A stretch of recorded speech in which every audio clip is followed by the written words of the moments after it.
Okay, step 15.8 is all about formatting borders and shading. So we've customized our table exactly how we want it. We've added our text and aligned it in the direction by turning it, using text direction and centering and aligning our text.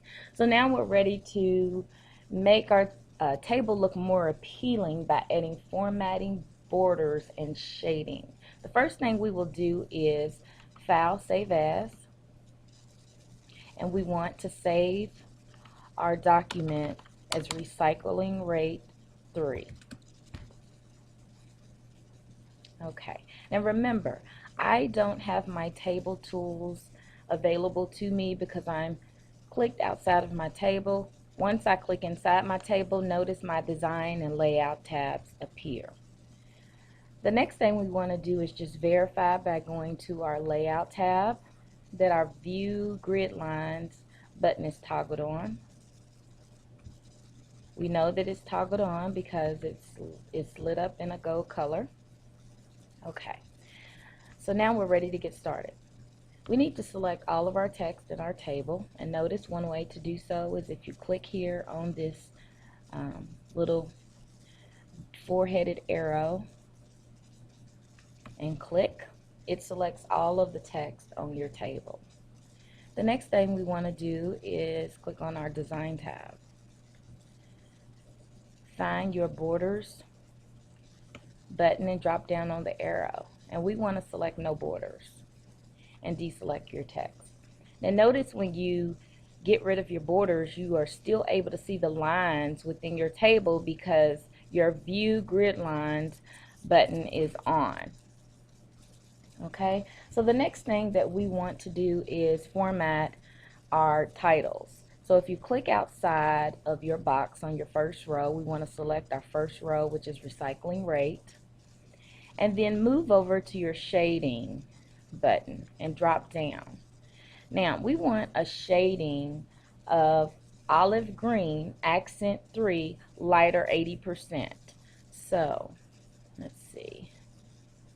Get that screen tip and it'll show you exactly that 60% olive green, accent 3, lighter 60%. We want 80%. I think this may be it. So we want to click and select it. The next thing we want to do is highlight our shade our pet and HDPE just the same. And if you move over to your repeat button, you should be able to repeat your shading color by clicking repeat, and notice that it did the same thing to my second header. Okay, so the next thing that we want to do is select all the cells in the table. This time I think I'll go to my layout tab, drop down on my select button and select the table. Notice it selects all of my text in my table. And go back to your design tab.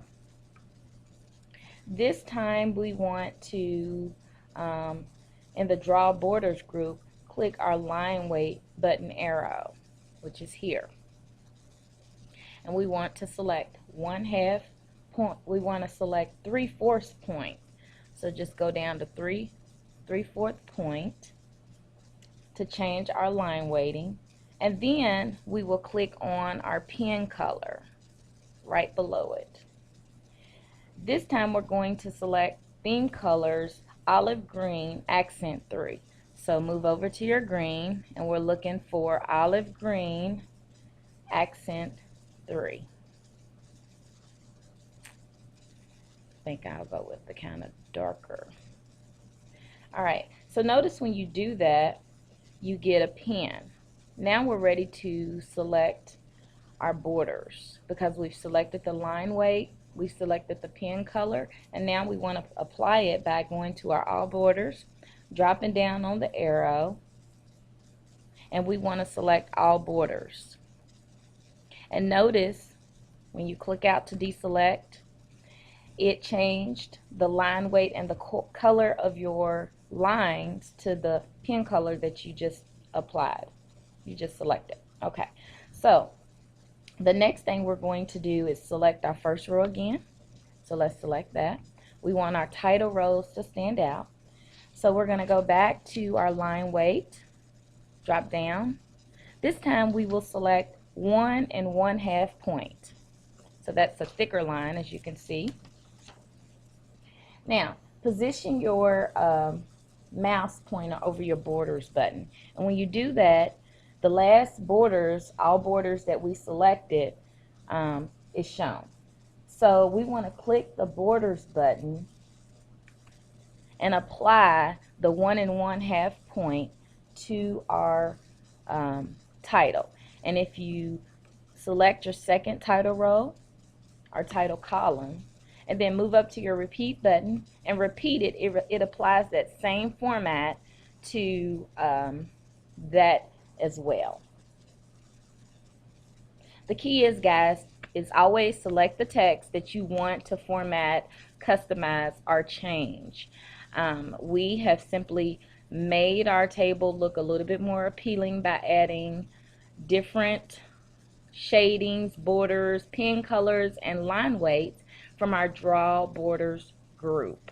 All right, so learn how to spruce up your documents by adding little formats to make it look nice and appealing. This concludes step 8, which was all about formatting our tables by borders and shadings. You may go ahead and save your document and get ready for step 9.